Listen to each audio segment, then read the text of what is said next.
I confess that when Sue Hyde contacted me to let me know that I would be the recipient of the Susan J. Hyde Activism Award for longevity in the movement, and I would be receiving, in her words, a plaquey thing and some cold hard cash, I was stunned.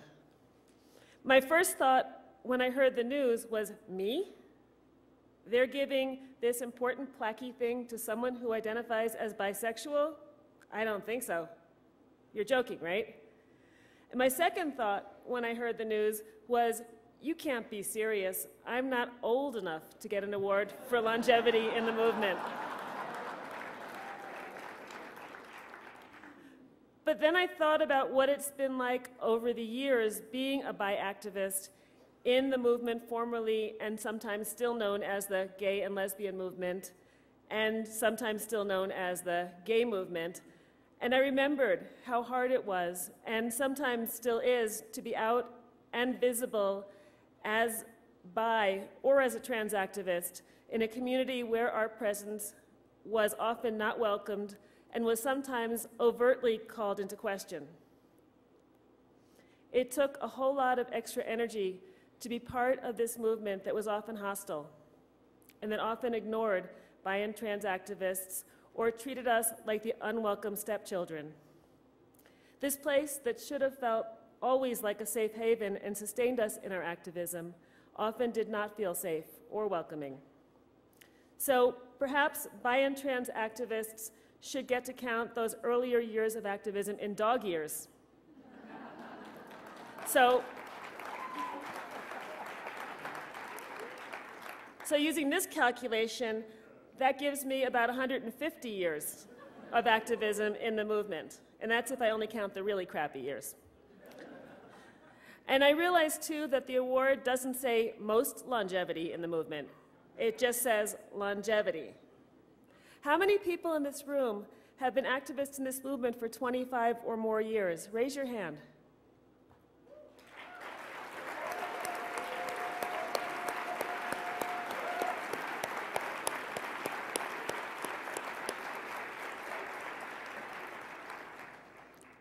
We are a movement rich in profoundly committed activists.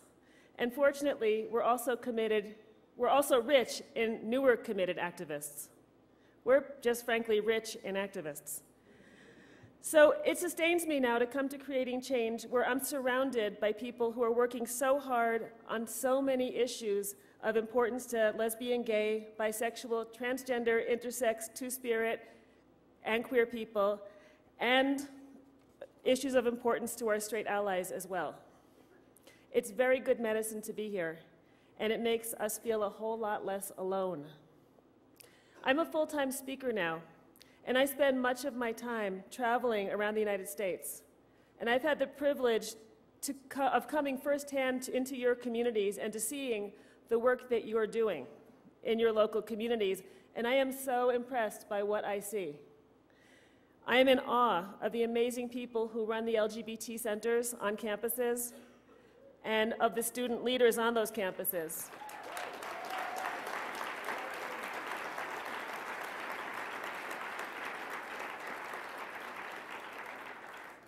And I meet brilliant and dedicated people who work in health, in aging, with youth, with substance abuse, with disability rights, in the field of domestic violence, for economic justice, and against racism, and in communities of color, and I could go on and on and on because we are doing so many different types of important work. So I salute everyone who's here today, and I thank each of you for doing whatever type of work it is that you're doing, because together with all of these different types of work, we have a strong movement.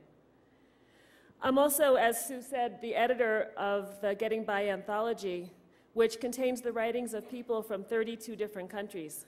And in the process of putting together this book, I have come into contact with our amazing counterparts in other countries, in countries like Uganda, Zimbabwe, Poland, Mexico, Argentina, Brazil, and in so many other places. And it makes me realize that our perspective must not only be intersectional within the United States, but it also needs to be transnational.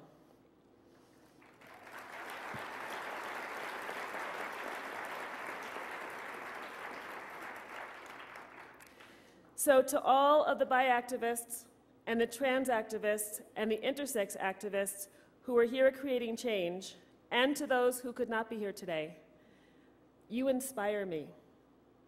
You inspire me. You are the reason that I'm still doing this work after 25 plus years, and you are the reason that I plan to be doing this work for another 25 years, or perhaps, with luck, even longer. And I do want to make sure, I want to acknowledge what Ray said today, because your statement made me feel welcome here. It really makes a big difference, and Ray Carey models the type of leadership that we need in this movement.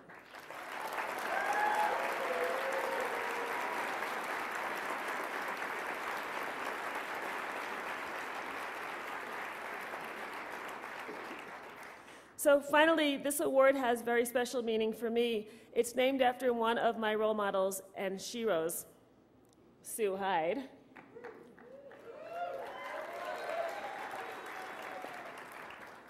Sue is a truly amazing woman, and I am thrilled to be given a plaquey thing with her name on it. Sue was the first recipient of the Susan J. Hyde Award. I just learned that this morning. The second recipient was Mandy Carter.